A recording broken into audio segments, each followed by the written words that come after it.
guys? Welcome to Wild and Outdoors. This is November the 22nd of 2021.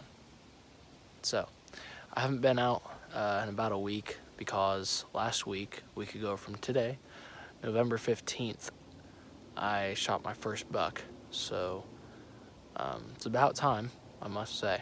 So, he's nothing huge, but you know, he's something. So, not bad for my first buck. I'll take him any day. So, from now on, we just got to build off of him and try to top that every year. So, like I said, I haven't been out since. So, I definitely missed the tree stand. But, I also love to sleep in. So, that's been pretty fun as well.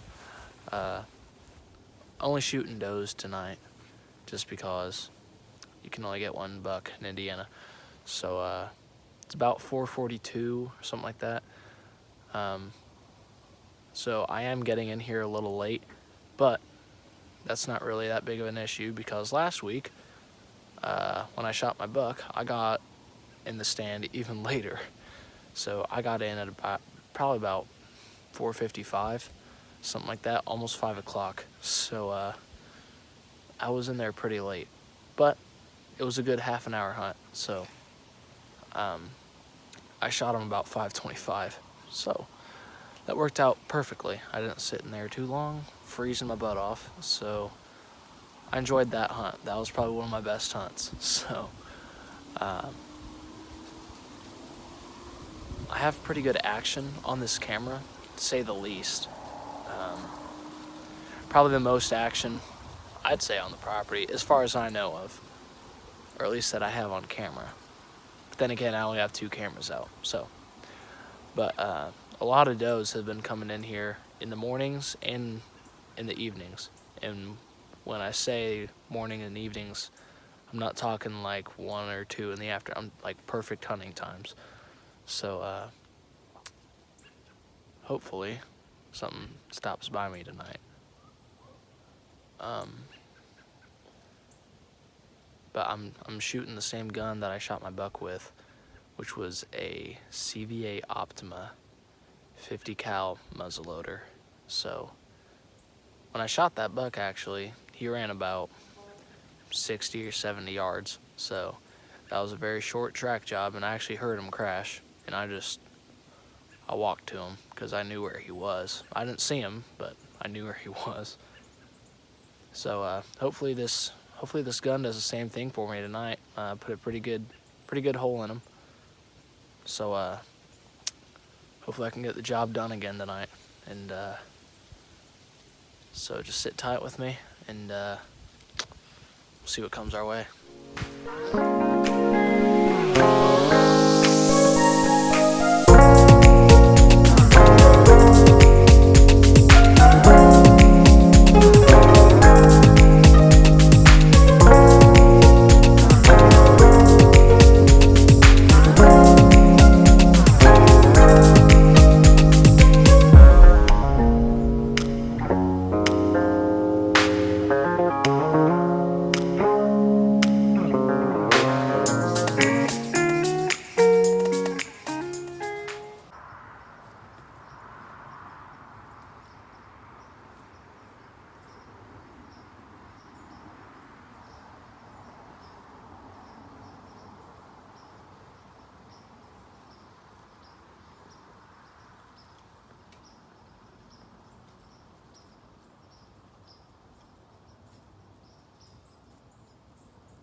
Well, you guys, that was it for tonight. Other than that buck, didn't see anything else. Just a bunch of birds flying around.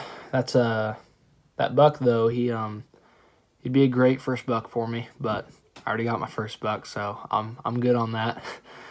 But he like I said, he's a nice deer. I've had a few different trail camera pictures of him. I actually had a different encounter with him earlier in the archery season, but he was within my range, but I wasn't comfortable with it. So hopefully he stays. But you can never tell for sure. So I guess just keep our fingers crossed, and hopefully he's there next year when I pull some cards. So but I did want to take a quick little minute to tell you guys about broadheads. I know that it's rifle season, but broadheads is a huge concern to a lot of hunters, and for me, I've had issues with the ones here recently. I'm using the Rage hypodermic no collars. I might go back to them just because I did end up retrieving one of my deer that I shot with them, but it wasn't because of blood. It was a few days later, and we just found her laying next to or close to one of our stands. So, but the hole was good, but we just couldn't find any blood. I don't know what happened. I couldn't tell you. My guess is probably bleeding internally, but you can't really. It's hard to tell. So, but the broadheads, they look really good. This one's a little dirty. I had picked this one up when I was tracking one, but you can see they're 2-inch cut, really nice. I'm right out of the box. I was pretty impressed with them, but they're good broadheads as far as I could tell.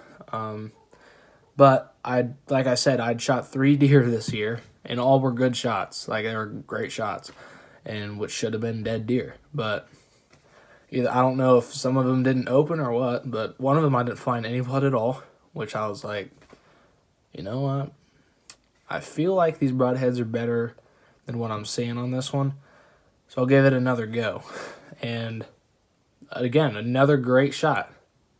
No blood. Well, there wasn't any blood on the doe, but at first. But later on, she did end up spraying, and then it just vanished, and you couldn't find her. And turns out she went like 200 yards, so I wasn't very impressed with that, just because I only had blood for like 70 or maybe 80, and it wasn't spraying the whole time. It was just specks here and there, and then started opening up a little bit towards the end, and then it just vanished. But I'd also shot another deer it was a good shot, should have died. But later on, I have no clue what happened. It was, like I said, it was a good shot. I did nothing wrong. I did nothing wrong on all 3 of those deer. Maybe the broadhead just didn't open wide enough. And maybe I don't know, hit bone. I have no clue. But I tracked him, and I did find some blood, and it was looking pretty good, but it wasn't like a trail. I only found like 5 specks, and that was it. That's all I found of them. So the new broadheads I'm using for this year, haven't shot anything with them yet. They're the Grim Reaper Razor Tip Whitetail Specials. But right out of the box, I just caught them today. So right out of the box, they look pretty good. These also are a 2-inch cut. My uncle uses these, and he recommended these to me.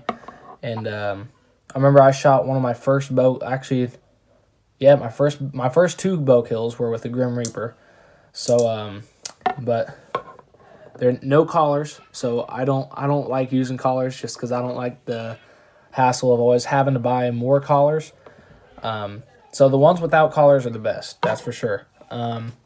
But these, like I said, my uncle recommended these to me. He shot a buck 2 years ago, a year or 2 ago, one of the two.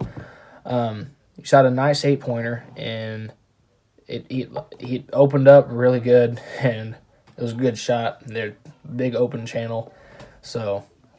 And I've had a lot of reviews on this thing, and people seem to love it. They have great blood trails. And that for me is what I'm looking for. At this point, just a good blood trail, because I haven't really had that so far with these Rages. the old hypodermics that I use with the collar, and on the Trypan hypodermic, chisel tip, well, not chisel tip, the extreme, that one. All three of those, great broadheads, great blood trails, quick clean kills. But I just thought I should try out the no collar and see how it works for me. And I just don't feel like it's the best for me. But these Grim Reapers, I've heard nothing but good things about them. There's not a lot of reviews on these Rages either, so I should have looked into that a little bit more.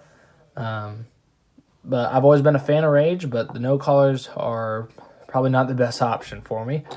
Now, if it's like my last arrow in the quiver, and it has one of these on it, I'll probably use it, but it's got to be it's got to be like 30 yards away or 40 yards away. So other than that, and that's just not my go-to. So but yeah, that's a broadhead choice for me. And if y'all have any questions, tips for me either, if I'm not doing something right, I'd like to know. Just go ahead and comment down below. Thank you for joining in on the first episode. I've done a lot of filming here recently and just never really working for me. So, well, as far as completing an episode. So I think I got all the filming I need to post my first video. So thank y'all for joining in, and hopefully we'll see you next time.